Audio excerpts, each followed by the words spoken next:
Thank you for reminding me. I did forget about it. Thank you so much, Kyle.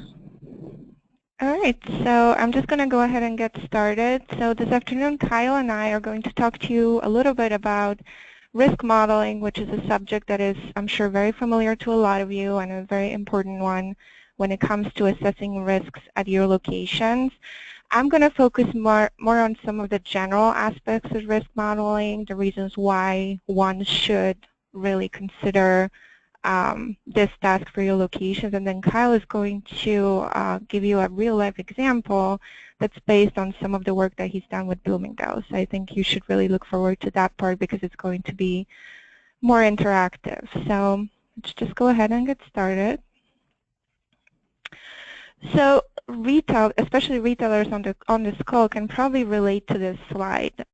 Risk modeling, assessing risks at your locations is not an easy task, especially if we have a lot of locations across different areas of the country.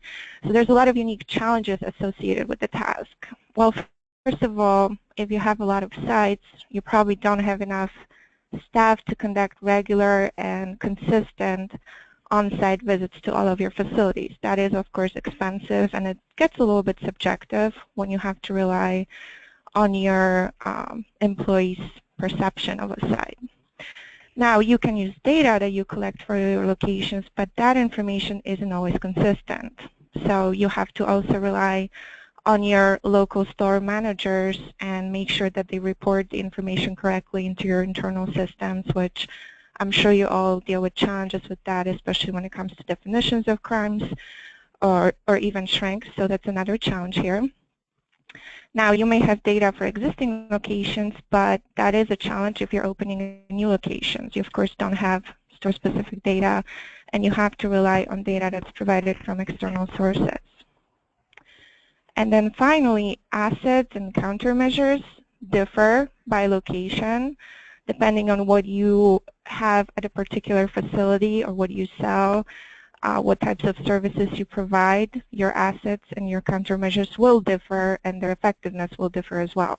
So the goal is to come up with some kind of a consistent approach that will allow you to address all of these challenges and treat your locations somewhat equally when it comes to risk assessment.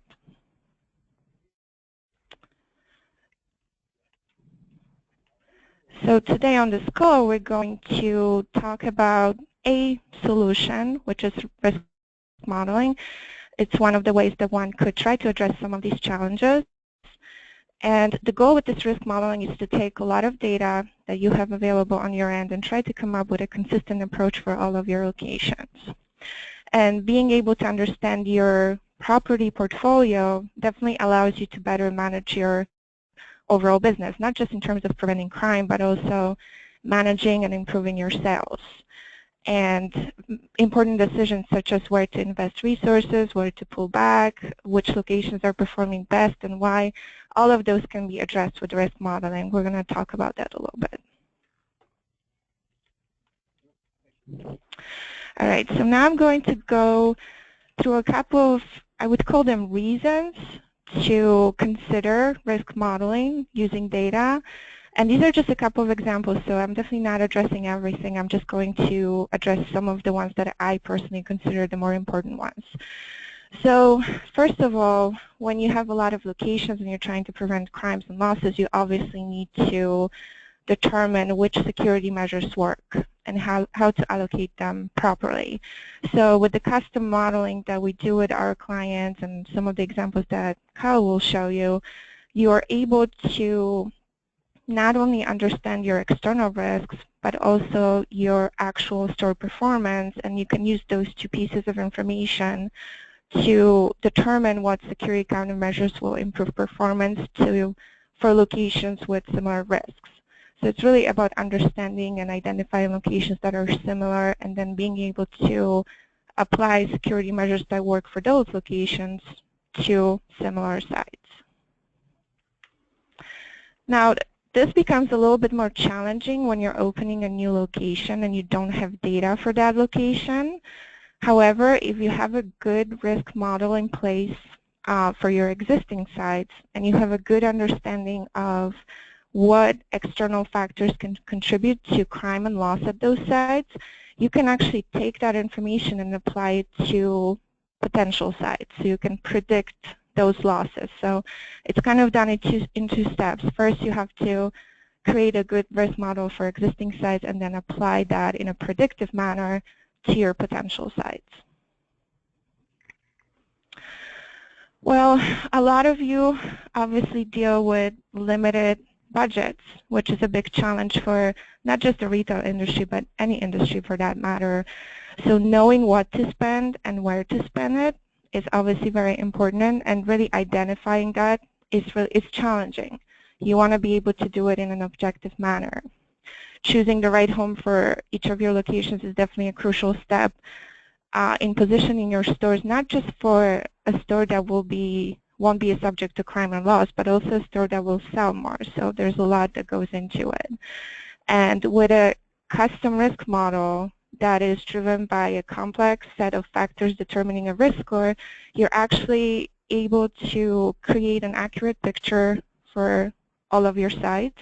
And then with this information, you can definitely make educated, informed decisions about each specific address. So really, it has to be about each address and not just all of your sites together. And the final reason for me, and this is something that, again, comes up a lot with our clients, and it's obviously something that's especially known in this country. We definitely live in this litigious society, so we have to really think about the repercussions of crime and loss and how they can affect your employees and customers. So we all have to worry about that. And with risk modeling, you can definitely help create an objective and defensible rationale for budget requests. And even if a crime occurs or even if a loss occurs, you can at least say that you did everything that was reasonably possible to protect your location. And the keywords are reasonably possible. So you have to be able to show, if it comes to that in court, that you did everything you could. And the best way to do that is, of course, with data, because data is objective, and having an objective risk model in place can really protect you in the future if you have to respond to this kind of a situation.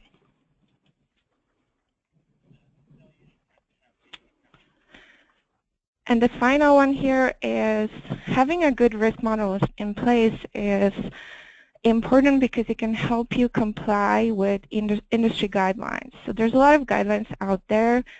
Not everybody has to follow them, but they're encouraged to at least try to implement them inside of their internal risk assessments. To then, again, if there is a crime that is reported at a location, you have to respond to it, especially in a legal matter. You can show that you followed guidelines, you did everything you could to protect your employees and customers. So being able to comply with these guidelines is really a lot of times driven by data and showing that you did everything you could. And it could be very simple. I'm just going to show you an example from the banking industry here. So they have their guideline for bank robbery, and I'm not going to show every single question. I just want to show a couple of examples of how simple it is.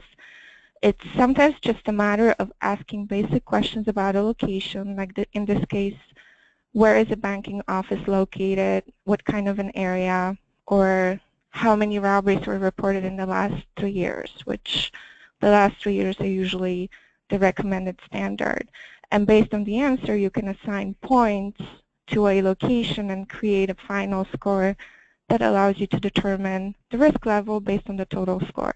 So it could get really simple when it comes to these risk models. It doesn't have to be data heavy, especially if it's just a new location. So these are some of the reasons as to why a lot of our clients come to us for help with risk modeling, and I'm sure a lot of you do that on your own internally. So now I'm going to go to a specific example. Some of you might have seen this in the past.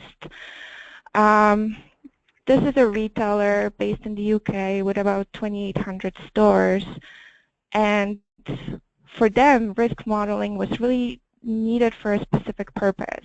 They needed to reallocate their guards. So it wasn't anything else. It wasn't so much about shrink. It was really about taking the expensive guarding resource that they were required to use and making sure that those guards were placed at the right locations. So that's one of the reasons as to why somebody would consider risk modeling. So they were able to provide a lot of data, which I'm going to show you some examples as to what could be provided for a risk model. And based on a score that was created by weighing different variables in different ways, they were actually able to better understand their sites across the country and reduce their shrink and crime by 15 to 20% or 50 to 60% depending on the category. So it really could be a powerful tool as long as it's good objective data and all the variables are weighed in properly in the final score. So here's just a general example of how this type of modeling works. I mentioned before that it's important to be able to understand your risks based on your data, but also to be able to take that information and compare it to external risks. Because if those two pieces agree, which they will most of the time, that obviously makes sense. But if they don't agree, that's where you can actually learn important lessons. So you may have a high-risk location based on external risks that's actually performing really well. And that's where you could try to understand, is it the security measures in place? Is it the people who work at the location? Is it the manager? So you can learn some important lessons from that and apply them to locations with similar risk levels. Or you can have an opposite example where you have a low-risk location that's actually experiencing a lot of incidents or shrink. And why is that? What is it about that site? Is it something internal? Is there an external component that's driving that crime? And that's, again, another important lesson. So that's why it's always important to have the two aspects combined. Now, client internal data, as all of you know, collecting data is challenging on many levels. Being able to define variables, being able to have consistent reporting and get your managers to actually report the incidents is always a challenge. So you will never have a perfect data set that truly represents crime or shrink at your locations, but you'll be close. So everybody is a little bit different. Some of you collect incidents in a way that we really break them down by specific types.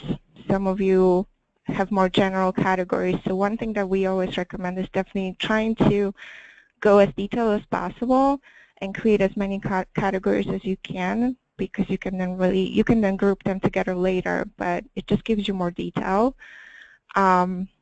We find that obviously some of the more serious incidents like robberies are reported better than others, so we tend to use those or weigh them more heavily in our risk models than other types of incidents that are less likely to be reported or defined properly, because that's another issue. Definitions are not always consistent. So with these here, robbery is usually one of the cleanest one that we find when we create custom models.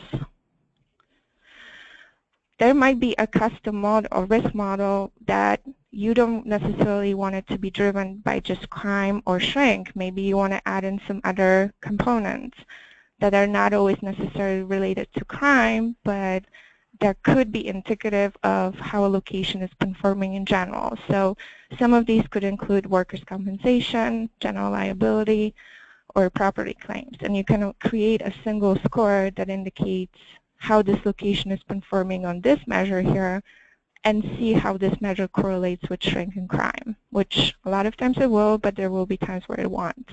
And again, these cases where the different measures do not correlate, to me personally, they're the most interesting ones because you can try to understand what's driving the differences among them. And then shrink, and this is one where a lot of the clients I work with, they specifically request a shrink modeling model. And this is one that I believe Kyle will be talking a little bit more about later. That's the example that he will be showing from his experience. And this is a tough one because shrink, especially for retailers who sell merchandise that could be subject to breakage, spoilage, or process failures, it's a little bit harder to isolate the criminal component of shrink from shrink that's driven by other reasons. So we definitely always recommend to our clients that they should try to, first of all, collect their shrink at department level, division, or even product level if possible, which we know is a challenge, but it really allows us to identify the problematic areas and really use only the departments that are subject to criminally driven shrink. And that's what usually goes into our risk model. So this is definitely an interesting and challenging area, and it's really driven by how much information we're able to collect. And again, Kyle will actually give you a real-life example that's based on shrink. And with any risk model, once you're actually done with the model, you want to then see how the final risk score correlates with the actual security measures in place. So there might be cases where you actually don't want to include security measures in a risk model because you want to isolate that component and simply understand what's going on in terms of crime and shrink and how does that correlate with security measures, and then see how these security measures over time help potentially reduce some of those risk scores. So this is also another area that's a little bit tricky. Everybody approaches it differently. There are cases where you want to use it in the model. There are cases when you want to keep it outside of the model. So, and that is definitely customized to the goal of the model that you want to create. So now everything I just showed is obviously related to cases where you actually have data for a location. So stores that have been open for, I would say, at least 2 years. Stores that are showing stable numbers, you understand their sales, you understand their shrink and crime. But you, of course, will have stores that either just opened or are about to open, and you still want to have some kind of a risk model in place that is somewhat similar to what you use for your other locations. And that's where external data comes into play. So one way to look at it would be to take your existing stores and see how the performance of those stores correlates with, for instance, population characteristics in the area. So looking at some relationships there, trying to understand what type of demographic composition drives loss and crime at your specific establishment, because everybody will have a bit of a different formula when it comes to this. So that's one way to look at it. Another one where you don't really need to have your store-specific data, but you can get this information pretty easily from various mapping sources, is understanding what is around your location. Is there a mitigating factor that could be preventing crime, like proximity to a police department, or is there maybe a facilitating factor like proximity to a highway entrance or proximity to public transportation that would allow the offender to escape easily? So these are some of the things you could definitely look at even you don't have data yet. And of course, some of the more obvious ones would be collecting data from police departments, which I'm sure you know can be a bit of a challenge, especially if you're looking for a specific radius around your site. You could, of course, also talk to your peers, try to get information that way, but it's all a bit challenging, and these are just pieces of information that you can add to your risk model, but they will probably vary across your locations. So what we often recommend doing is trying to come up with an equation for your predicted stores, where once you establish a list of variables that you know drive losses at your locations, you can actually use those variables, like demographic variables here, to create a custom LP level for your store that you know is somewhat consistent with what you're doing for your existing locations, because you know it's the same type of demographics that's going to be driving losses at your locations. It's just predicted in this case. So as you can see, as long as you have data and you know how to approach it, you can do a lot with it, and you can make sure that you create a consistent modeling process for all of your sites, both existing and proposed. So with that, I'm going to turn it over to Kyle, and he's going to take you through an exercise and then show you an actual real-life example of what he's done with Bloomingdale's. Great, thank you, Basha.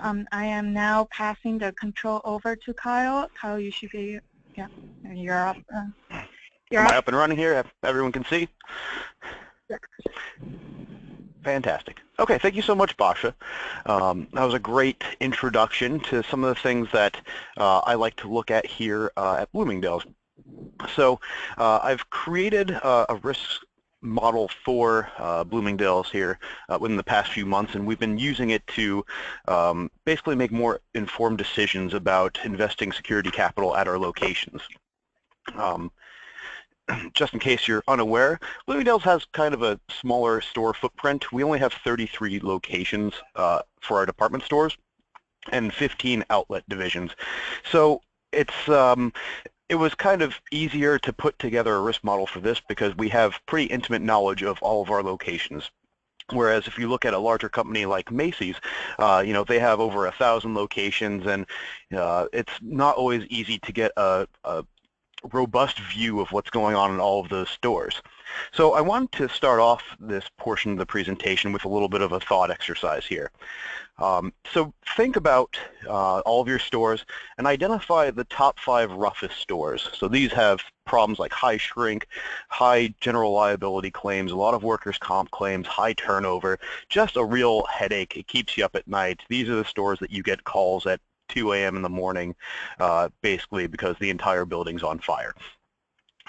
Now take a moment to fondly reflect on your 5 best stores. These have very good management in place, employee morale is high, shortage is low, babies are smiling, rainbows are overhead. It's all just a very pleasant experience to deal with. And now think about the 5 stores that fall kind of right in between all of those throughout the entire spectrum of your stores. So I'm willing to bet that most people had a little bit tougher of a time with that last one.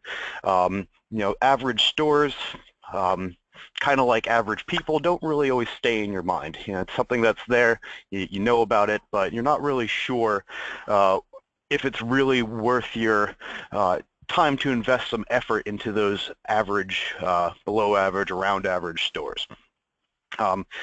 So why risk assessments? Again, this is kind of recapping a lot of what Basha said. What we're using these to better deploy our security capital. We can look at the risk model and see how a store is trending up or down in certain metrics, and then use that information to say, hey, this is going down a bad path. We may want to intervene before it gets any worse. Business intelligence to learn about your and it's pretty cool. It's, at the end of the day, it is a tool, but data is getting sleeker and sexier, and more people want to know about how they can use data within their own store footprint. And if you bring something like this to the table, that kind of agrees with everyone's intuition as well. You can get your face into in front of a lot of big people in the organization. I know we've been presenting this to a multitude of departments here at Bloomingdale's, and all of them seem to be very much agreeing that it's a good tool, and it really provides some insight into our 33 department level locations. So here at Bloomingdale's, I had a list of about 50 different variables that I could look at for this, and we're trying to create a risk assessment around shortage dollars. So we want to see what store has the highest likelihood of losing the most money and what factors are associated with that loss. But again, you can create risk assessments around any particular metric that you want to look at. Shortage sales, violent crimes, robberies. You can even look at things that tend to help out stores, so looking at new types of equipment and trying to model for that based on their presence or not. There's a lot that you can do with data. So developing the metrics, though, to narrow down that field of 50 variables, I used multiple linear regression with some model selection techniques that we've actually covered here on a few different calls in the past. So if you could use a brush up on multiple linear regression or some of the more advanced analytical techniques like Poisson regression or logistic regression, we actually have all of those on Basecamp already. So feel free to click through that site and get a quick refresher. I didn't want to go too in-depth with multiple linear regression for the purposes of this call, or else I'd be taking up, an hour and a half of your day as opposed to the half hour that I'll be chatting here today. If you're looking for a less rigorous method of trying to find metrics, you can always go with correlation analysis, just looking at that one-to-one relationship between the metric that you want to model for and a metric that you think predicts that. You can use that. You can also use specific knowledge that you have about your locations. So you're able to identify those 5 good stores and those 5 bad stores before. You can use that information to basically identify characteristics that you find in common with those bad stores and with those good stores and use that in your risk model. So Basha touched on weighting before, and I just want to dedicate a slide here to clarifying that. So weighting refers to assigning a relative importance of a particular metric and is multiplied by the individual value. So when relative importance comes up, I want to say, if something's really important, you weight it 100, and if something's not so important, you may be weighting it a 10 or a 15, or if it's super duper important, it's you can weight it 200. There's no real clear-cut rule for that. It's just really personal preference for the most part. If there is a clear-cut rule for that, I would like to hear that. I started doing this recently and learned as I went along. But for the most part, weights can be assigned in a somewhat arbitrary manner depending on how important you feel the data or the variable is to your risk model. So depending on the data, different weights make sense. So if you did the multiple linear regression route, you probably have a set of variables with p-values that you can assess. So if it has a very small p-value, you probably want to assign higher weight to it because it has a more predictive power for your model than something with a higher p-value. And again, if p-value is unfamiliar with you, feel free to go through Basecamp. We have pretty much tutorials, everything from univariate analysis, like making bar charts and histograms, all the way up to more sophisticated regression techniques. You can also weight on correlation strength if you didn't want to do multiple linear regression. So if you see a pretty tight relationship between 2 metrics, you'll want to assign a higher weight than something that may not have as strong of a relationship. Finally, you can use a practical experience. So there's some things that aren't present in the data that you may be able to account for within this information set. So we all know that some stores have bad managers that just can't really put things together. There's ORC rings in the area that hit us with large-scale theft and counterfeit and fraud. So there's a lot of different metrics to consider. And then we want to make sure that we're kind of treating everything fairly in regards to weighting. So basically, are we weighing apples to apples? And I wanted to further clarify that here on our next slide. So we want to, we're trying to weight sales and shoplifting apprehensions in the same risk model. So here we are trying to predict our shortage dollar exposure. But we know that there's significantly different magnitudes between sales and shoplifter apprehensions. So in this case, I'm showing off 2 stores, both of which has an assigned weight to them. So we know that shoplifting apprehensions is a better predictor in this instance, but sales is still a functional predictor, but not as strong as the apprehensions. So we see store 1 has sales of $1 million and they apprehended. So we basically multiply the value by the weight. So we have that weight of 10 times 1 million in sales plus 50 times 100 shoplifter apprehensions, and we get a risk score of 10,005,000. Now the other store, we see it's doing about half the amount of business as our first store, but they have 5 times the amount of shoplifter apprehensions, meaning that there is probably a very good volume of shoplifters in this store, which could be contributing to our losses. So there we see that we have our 10 times our sale number, which is 500,000, plus our weight of shoplifting apprehensions, which is 50 times 500, and we have 5,025,000. So even though we are kind of aware that store 2 has more of a shortage issue, just the overwhelming amount of sales on store 1 drowned out whatever impact the shoplifter apprehension was going to have. let me take a breath here and make sure that if there are any questions out there, we can knock some out now before I head into the big example here. Does anyone have any questions, either typed in the box or anyone want to speak out loud?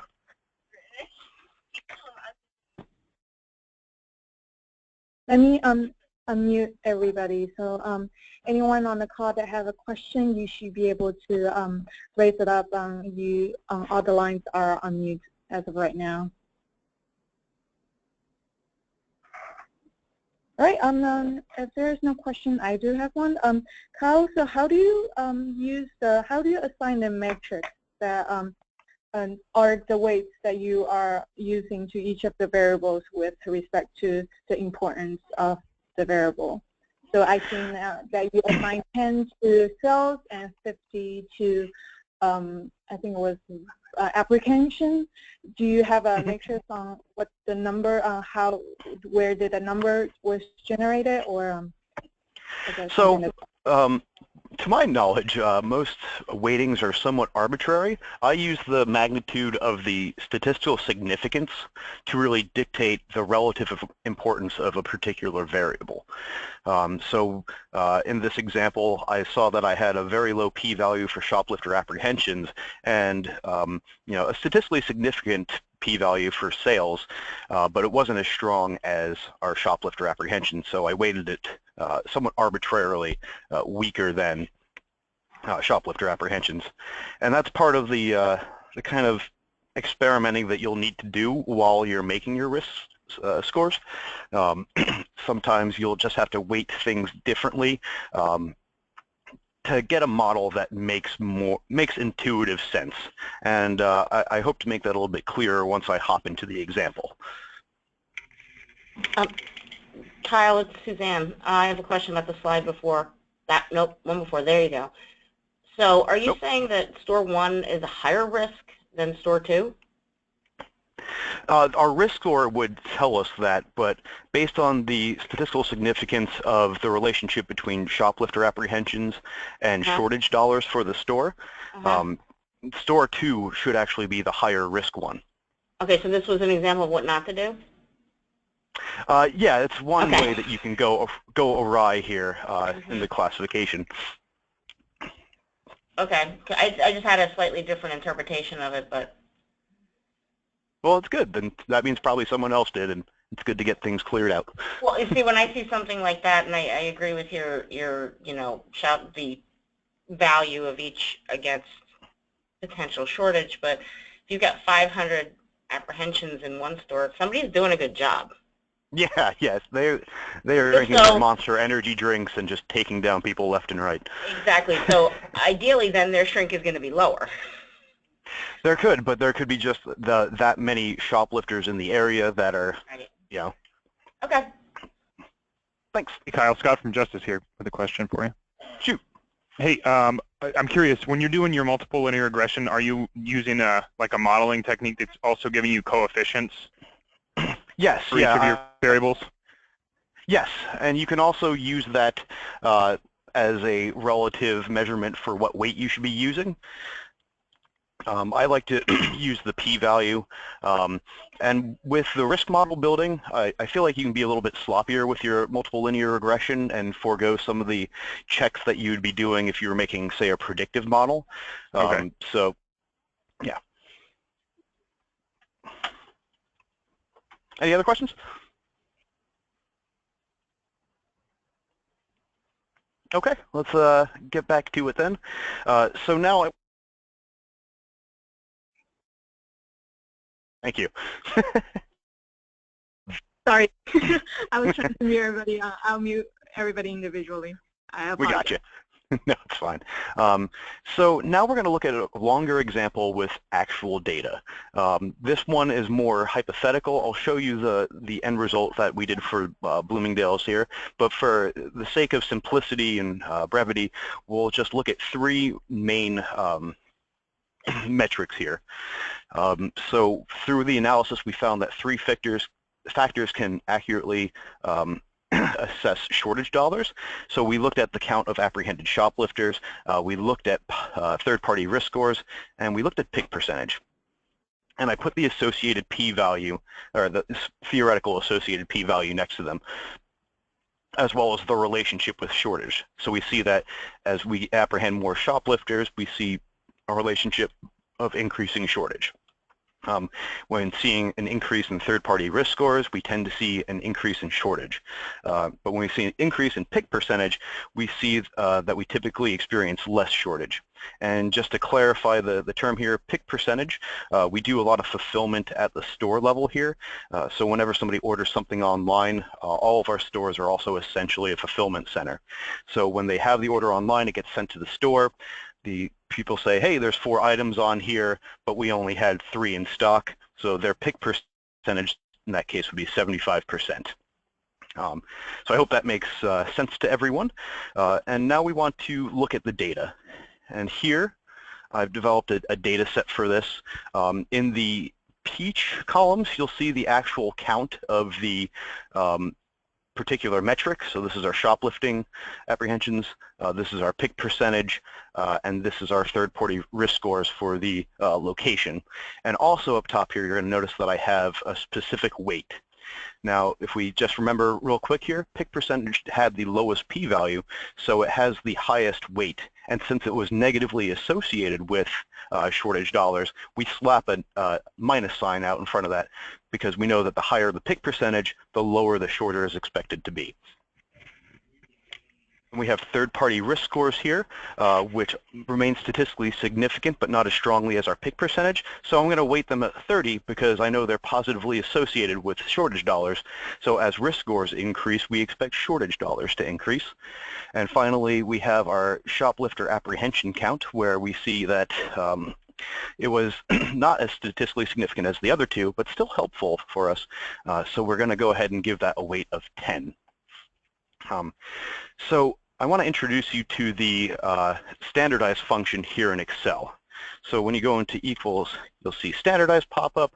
And what standardized does is basically allow you to make sure that everything's on the same scale. So while we see that obviously if we were just to look at third-party risk scores alone and weight it like that, we're going to see a pretty heavy skew over the pick percentage here because one's in a ranging from 0.75 to 0.9, and the third-party risk scores range from 41 to 1390. So we see the wide amount of variation in the higher values there. So I just wanted to show you actually before we got into standardization what would happen if we just used the weights and the counts as they are. And you'll also notice here on the location number, I've highlighted a few different stores. So stores that are in red, I know off the top of my head they're a problem. They should definitely be in the top portion of the risk assessment here. The ones in green, I know some might be in a bad location, but they're generally very low shortage dollar, low shortage percentage stores. So we're going to use these basically as our mooring line here to say, you know, we want to make sure that whatever comes out over here from the calculations somewhat reflects this information. And that'll be a great tool to keep in mind as you're evaluating the accuracy of your risk model, basically putting the fact that we know problematic stores should be up top and easy stores should be at the bottom. So just looking at the risk scores of the non-standardized, so we're taking our 10 times 35, our negative 50 times 0.8, our 30 times 189, and getting this number right here. And I have all the code, quote-unquote code, up here that'll gave us this function. So then I go down and highlight everything, and then I set a formatting rule to say, you know, my top 5 locations highlight in red, my bottom 5 highlight in green. So here we see we actually get some accurate results. With our number 27 store, we see that we're red. With our number 22 store, we see that we're red. Now we see with our, what I know to be a very easygoing store, that's also in red. So we also see that down here. So intuitively, we know something isn't quite right here. We're not getting any action here on the other 2 problematic stores. So we might have something wrong with our, well, we definitely have something wrong with our risk model.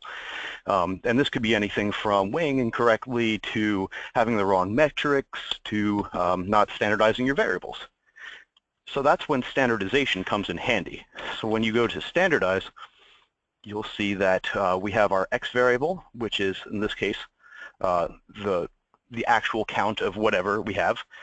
Our mean, you'll want to have your average calculated at the bottom of the row, so you can input it there and make sure that that stays still, because we'll be dragging this over all values. And you'll want to do your standard deviation. And if you're unfamiliar with the standard deviation, it is =, STD, and then it'll usually pop up right there to help out. So we do that. And now we can just click and drag this down. And now we have a standardized value for all of our locations. Now, whenever you do a transformation like this, there's going to be some people that are going to call you on whether or not this is, actually analysis or if this is funny math. So I wanted to hop over to my favorite stat program, JUMP, right now and say, we basically want to look at the distribution of the shoplifter count and make sure that our standardized variable is actually providing us with, a comparable distribution to our actual count. So here we see that with the regular count, we have a strong focus at 0, and then it kind of tails off as we go up. And we see a very similar pattern here, only with standardization, you will have values that fall above and below 0. So again, we kind of see a very big spike here, and it tails out as we go up. So you'll see the numbers -1 through 4. This is basically not information that you really want to share, because it's a little bit confusing for someone that's not really familiar with the data process, but this is just your average and your standard deviation and applying that to all your observations, so you're all on the same scale. So we do that with this light purple column, and we do the same thing for every column. So now we have a standardized measure of all of our variables, and that kind of gives you the same amount of information as saying, right here we know 1390 is head and shoulders above any other location that we have. And in the standardized variable, we see that it's still head and shoulders above everything else, but what we now have is basically a common language amongst our variables to say, this measures the level of extremeness throughout the entire metrics. So in this case, these are our non-standardized scores, and this is the risk score using our standardized scores. And we see now that this is lining up a little bit better with what we saw before. So now we see that, this problem store is noted, this problem store is noted, this good store is classified as a good store, this bad store is classified as a bad store. So this looks good, but we still have a few issues here where we're not really capturing this store, and we're also not capturing this store. So that'll give you free rein to kind of play around with your weighting scheme as well. So if I take this from 50 to 100, since I know pick percentage is a very strong predictor for shortage for us, you can do that. And now we kind of shuffle things around. And I think one of the more important things to note here is, our low, one of our safe stores, which was rated as extremely bad in the non-standardized risk scores, is now one of the lowest risk stores that we have in our set. And again, if it looks right to you, you can probably call it a day. Sometimes with those external factors that I mentioned before, where you may have site-specific knowledge of it, you may choose to put your thumb on the scale a little bit. Now, you don't want to abuse this to basically tell your own story through, inactionable data. But if you know that store 7 is pretty safe, and you see that it's bordering on one of the safest stores in the company, you might say, hey, you know what, I want to drop that down a little bit. But you obviously don't want to do weight everything like this, because this would be defeating the whole purpose of the objectivity of creating a risk score. And this sheet will be available on Basecamp after the presentation today. So don't worry if you didn't pick up any of the either commands or the positioning of everything. So I just wanted to provide this example just to show you how I went about doing it with more metrics. But I hope it was helpful in helping you understand the whole process. So I just want to touch again on standardizing the data. Allows you to compare everything in apple-to-apples form as opposed to apples to oranges. Be prepared to say whenever you make a transformation in the data that you're ready to address people criticizing it that maybe don't understand it, maybe don't agree with it. Some people call it funny math, or they're skewing the data, or just plain witchcraft. They don't understand what you're doing, but they have an objection to your methods. So standardizing is a very helpful way to kind of make sure that everything is being compared equally. So now that you have your risk scores, you can segment it into very high risk, medium risk, low risk stores, how many categories that you want to make, and there's just different ways that you can do this. You can look at by the percentage that the score falls in. So if it's our top 10%, we see it's a very high risk. If it's 10% to 25%, it's high risk, all the way down to your bottom 10%. You can rank it by store. So if you wanted to go in here, we'll just go ahead and sort these values.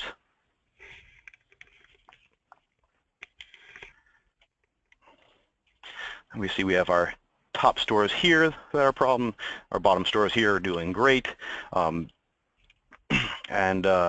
see, get back there. You can do it by risk score.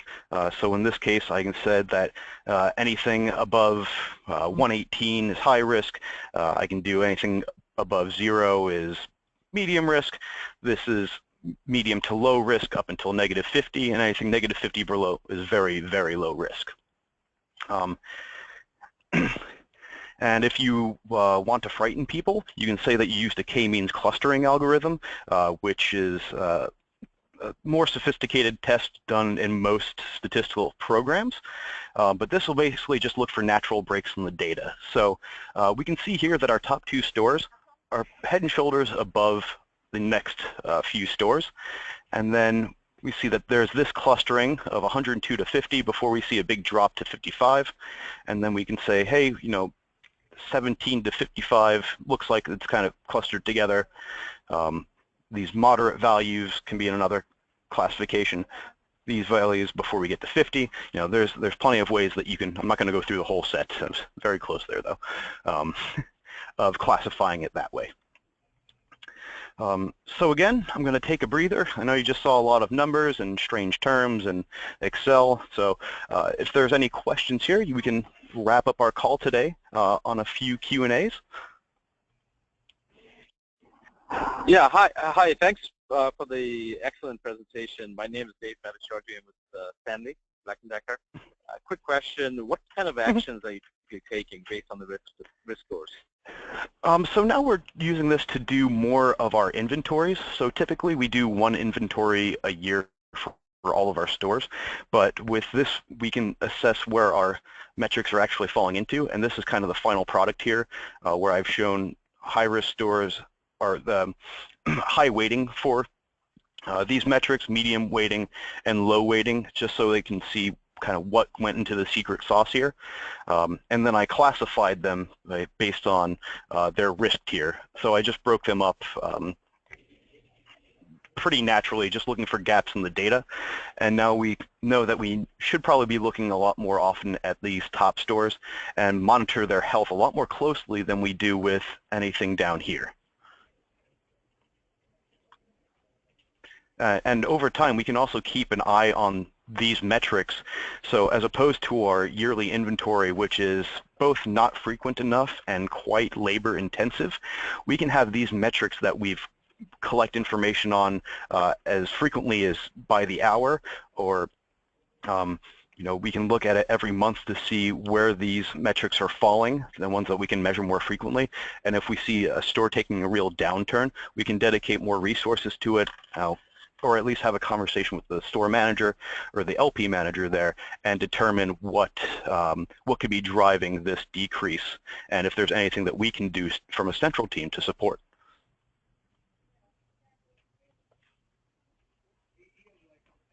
That answer your question? Yes, it does. Thanks very much. Mm-hmm. Any other questions? We got another 2 minutes here.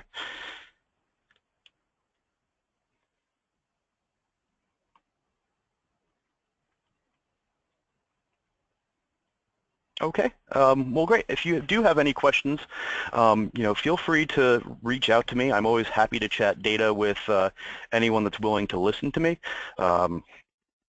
And I know that some of this material can be more complex, and I hope that I am at least breaking it down to something that's digestible for everyone of the group. I know we're all a little more savvy with numbers than some of the other groups, so if this makes sense to you, great. If you need some more clarification, you can either contact me directly, you can contact Basha, or you can watch the video that will be posted on Basecamp after the presentation today, which basically has everything that we just said here. Thank you very much, Kyle. I do want to correct though. We are transferring to a new workspace. It's going to be on Knowledge Center, not Basecamp. We are going to abandon Basecamp in the next couple months. So if you haven't have a login information to Basecamp, please reach out to me, and I can always help to set you up to Basecamp. And like Kyle said, all the slides and data sets recorded webinar will be on Basecamp, and it will be all available to you. So coming up next, we will be having a roundtable discussion on our next call on the matrix that are related to strength. So on our next call, we're gonna take a different. We are going to take a different approach and do a roundtable discussion instead of a webinar. So we really appreciate everybody who hopped on the line today, and special thanks to Kyle and Basha for putting this webinar for us. Great content, great material, and I hope everybody have a great weekend coming up. Thank you, guys. Thanks, Stephanie. Thank you.